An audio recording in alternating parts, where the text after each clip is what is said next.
Yusha Evans is a former Christian youth pastor who, as a youth pastor, you would expect him to know about Christianity, to know about the doctrine of the Trinity, to know about what Christianity teaches on the deity of Christ and the Incarnation. And last month, we went through, it took us 4 entire episodes to scratch the surface of the errors in this one presentation that he gave, his top 10 reasons that Jesus is not God. We went through every one of his claims and showed how Yusha doesn't know a lot about Christianity. And I don't mean that he was disagreeing with us on certain points. He seemed to have no clue what Christianity even teaches on certain doctrines. On the Trinity, he didn't know what the Trinity was. He didn't know what he knew that it has something to do with threeness and oneness, but beyond that, he did not know what the doctrine of the Trinity is. And this is a guy who's representing himself as some kind of expert in Christianity because he was a youth pastor. Well, Yusha put out a nice little tweet, and that tweet is going to be the topic. And here, once again, it will probably take this whole episode to go through the errors. But he sent out a message titled Christianity in a Nutshell. Can we get that up on the screen? So we have this message, Christianity in a nutshell. Let's go ahead and read it, and we'll put it back up on the screen a couple times during the program because we're going to go through this and see, is this really Christianity in a nutshell? And then we'll also, as we go along, we'll decide how this compares with Islam in a nutshell. So the tweet says this. So this is from Yusha Evans, former youth pastor who is paid to go around the world speaking. And he says, it's like this. I created man and woman with original sin. So this is supposed to be God, the Christian God, speaking and explaining Christianity. So the Christian God says this. This is the message of Christianity according to Yusha Evans. It's like this. I created man and woman with original sin. So according to Yusha, we believe that God created human beings with original sin. Then I destroyed most of them for sinning. So this is the flood, of course. God killed most people for sinning. Then I impregnated a woman with myself as her child so that I could be born. Later, I will kill myself as a sacrifice to myself to save all of you from the sin I gave you in the first place. And you can see 40 retweets, 36 favorites, lots of Muslims like this message by Yusha Evans, Christianity in a nutshell. All right. So, what's wrong with this tweet? Anthony, we still have you? Yes, I'm here. Is this what you believe as a Christian? Gosh, I looked at this quote over and over again, and I had trouble finding much to agree with at all. And I hardly know where to start, but maybe... But before we go into specifics, do you know any Christian who believes this, who would take this statement as what Christianity teaches? Well, no Orthodox Christian. Maybe you'll find some Manichaeans or something along those lines, but not any Christians. CL, is this the Christianity you believe in? No. And first of all, doesn't this seem very blasphemous and disrespectful to God, to Allah? Since Allah and the Christian God are supposed to be the same God, right? Yeah, he's mocking our message by putting these words supposedly in God's mouth. Wow, this is earlier at the beginning of the show, I pointed out that if you want to continue believing in Islam, you want Islam to compare well against Christianity, to look good by comparison, you have to do some misrepresenting. And there are only 2 possibilities here. We'll come back to this several times during this program. There are only 2 possibilities. If you are this off when you talk about Christianity, either you are completely ignorant of what Christianity teaches, you really have no clue, or you are deliberately deceptive. Brother Anthony, on this issue of original sin, could you explain what original sin is for us?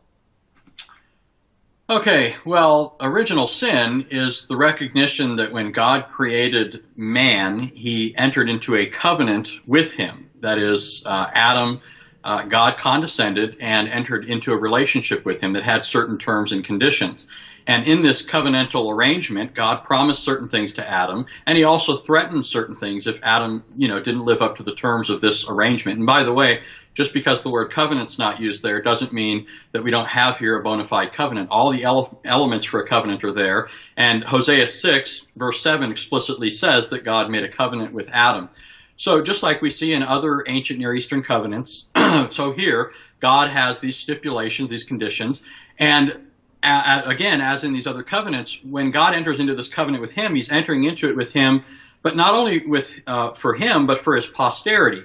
So that Adam is here acting as a representative. That is, he's not just the biological root or progenitor of the human race, but he's actually the federal head or representative, like we might have in politics, where we elect people to represent us, and then their actions have repercussions for us, right? If our country goes to war, that has repercussions for us.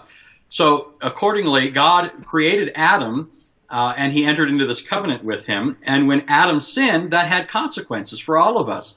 And for the life of me, I don't know how a Muslim can ridicule this, because I think they have the same thing in Islam. I won't go there just yet, but when Adam sinned, his actions had an effect on the rest of mankind.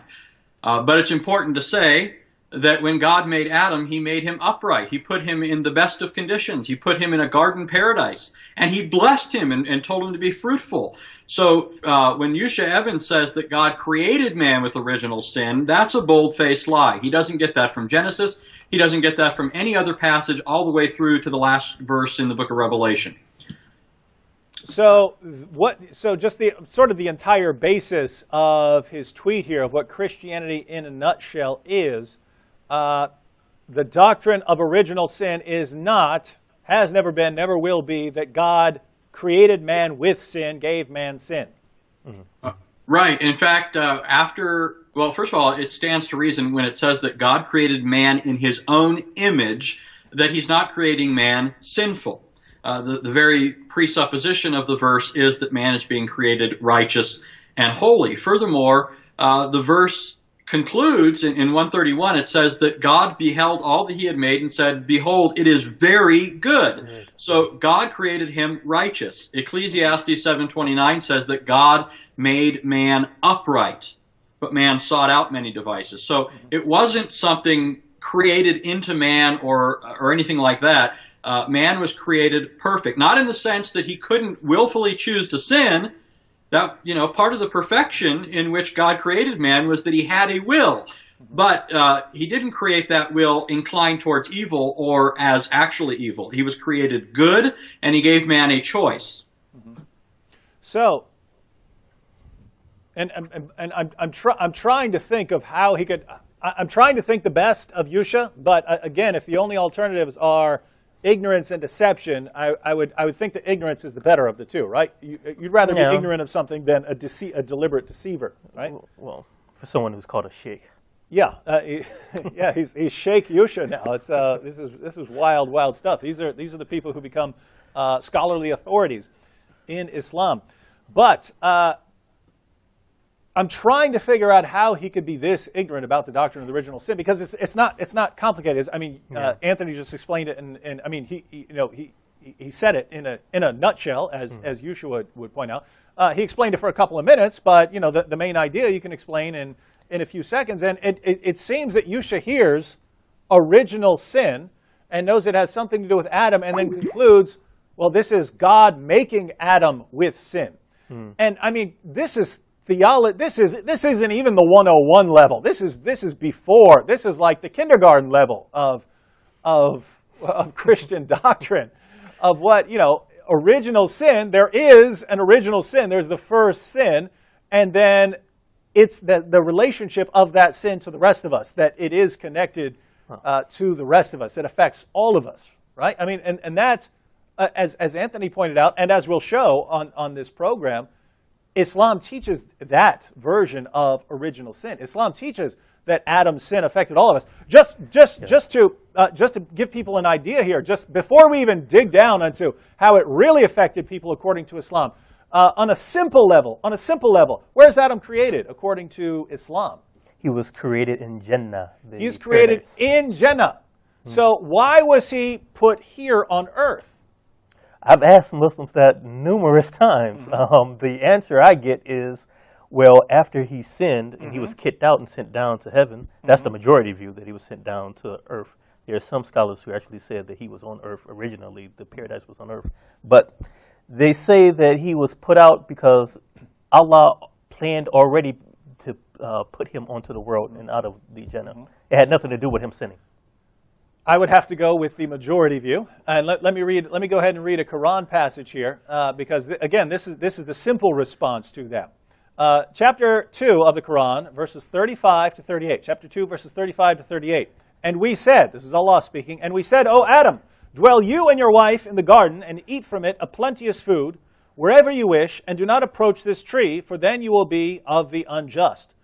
But Satan made them both fall from it, and caused them to depart from that state in which they were. And we said, get forth, some of you being the enemies of others.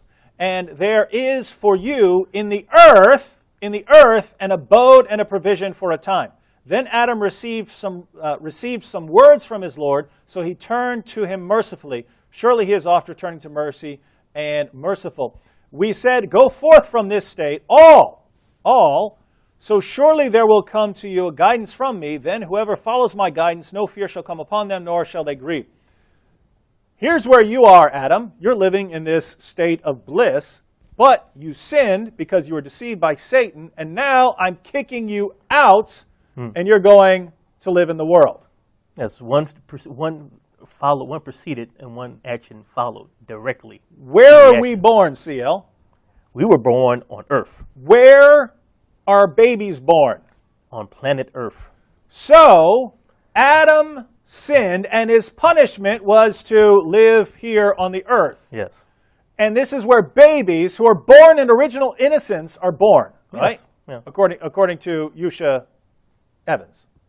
Yeah. Now, you see the problem here? Yeah. Babies are innocent. They shouldn't be born in the place of this earth. The only reason babies are born in this world where you don't have the heavenly bliss, you have, sufferings and problems and so on, is not because of their sin, because according to Yusha, they're sinless. They have no original sin. Well, why are they here? Because of Adam's sin? Yeah. We're all here because of Adam's sin, according to the Quran, ladies and gentlemen. How can you say Adam's sin didn't affect the rest of us? Anthony, I really want to show that there is a religion out there that actually does teach that human beings have original sin in the sense that Yusha says, where God created them to sin. I want to show that. I want to show there is a religion to teach that. I want to know if you had anything else on the point of original sin to share before I go into that. Yeah, just to highlight one thing. Notice that he's complaining because according to him, he thinks that we say that God is punishing people for the sin of Adam. So Adam's sin is imputed to them, and he doesn't like that concept. But notice that on his view, people are being punished for a sin that's not imputed to them. So in other words, as you said, babies are born innocent, and they're being punished then for a sin that they're innocent for. We're saying that we suffer the consequences of Adam's sin, that there's a relationship there between us and Adam that justifies us being held accountable, namely because he's our federal head and representative by virtue of the covenant God made. But there is no covenant there in Islam. Men and women are simply righteous. And yet Allah is punishing them then for being righteous? I mean, I don't see how that is something better than the misrepresentation that he's laid at our doorstep. Mm-hmm. And you're absolutely correct. I mean, those of you out there, just think about what Anthony just said. Babies are born, and they don't always have good, comfortable lives. Some of them are born with diseases. Some of them don't survive. Some of them die before they're even born. Why? Because they're born in this world where there is suffering. We're not in a heavenly bliss now. According to Islam, why are those babies suffering? Because of Adam. But wait a minute, I thought Adam's sin I thought this didn't go to the babies, right? I thought they were born in innocence. They haven't sinned yet, right? So why are they're suffering because of Adam's sin? Do you see how if you really don't think about this stuff, you end up blurting out things like Yusha Evans says, and then you're actually mocking your own religion and you don't know it because you haven't studied it and you haven't thought about it? Well, I was going to say your point. They're born into a world that's imperfect and sinful, right? How did that happen? Surah 30 and 41 says, because of the sins of men, al-fasad, corruption, sin, has entered into the world. Yep. And there's a commentary I saw online about that particular verse over on MuslimMatters.org. And a female scholar, she said that the effects of sin, evil upon the land and sea, Allah Ta'ala says al-fasad has become apparent. Al-fasad means an imbalance, and its opposite is islah, reformation. Fasad is when something decays, spoils. It is not as it should be. There are two types of al-fasad: tangible evil such as famine, drought, wars, and tangible evil as in doing shirk and other sins. So how does Yusha get out of this predicament? Because he's telling us that we're wrong. He's telling the people he gives dawah to that we're wrong because we say that Adam committed a sin and Allah put Adam's sin on everyone and everyone got affected. Come over to Islam where you're born sinless. You don't have all this original sin jive. How does he get out of this predicament? Yeah, and it's sad because, I mean, Muslims have invented a version of Islam that's been made to appeal to people, and it has almost nothing to do with what's in their sources. And let me give you the example that I find most interesting, given what Yusha says. He says God created us with original sin. We've shown that's not what Christianity teaches. That's not what any Christian believes. And so him representing this as official Christian doctrine is either based on ignorance or deception. But as I pointed out, there is a religion that does teach that God created Adam with the sin. He made Adam to sin. Did you know that, CL? Did you know there's a religion that teaches that? What is that, Buddhism or? It's Islam. You know that. Let me go ahead and read two passages. It's basically the same teaching, but I'll read it in Sahih al-Bukhari and I'll read it in Sahih Muslim because those are Islam's two most trusted sources of ahadith. Sahih al-Bukhari, number 6614. Narrated Abu Huraira, the Prophet said, Adam and Moses argued with each other. Moses said to Adam, "O Adam, you are our father who disappointed us and turned us out of paradise." Notice what Moses is saying. He's saying exactly what we all just said right here. Because of Adam, we're not in paradise right now. We're not in paradise because of Adam. Adam sinned, that put him in the world, and we all suffer the consequences of that, even though, according to Yusha Evans, there's no connection between what Adam does and what the rest of us do. Moses, my friends, Moses just told Yusha Evans he has no clue what he's talking about, because Moses says to Adam, Adam, you're the reason we're not in paradise. Watch what he says. Then Adam said to him, "O Moses, Allah favored you with his talk," and that means he talked to Moses directly, "and he wrote the Torah for you with his own hand.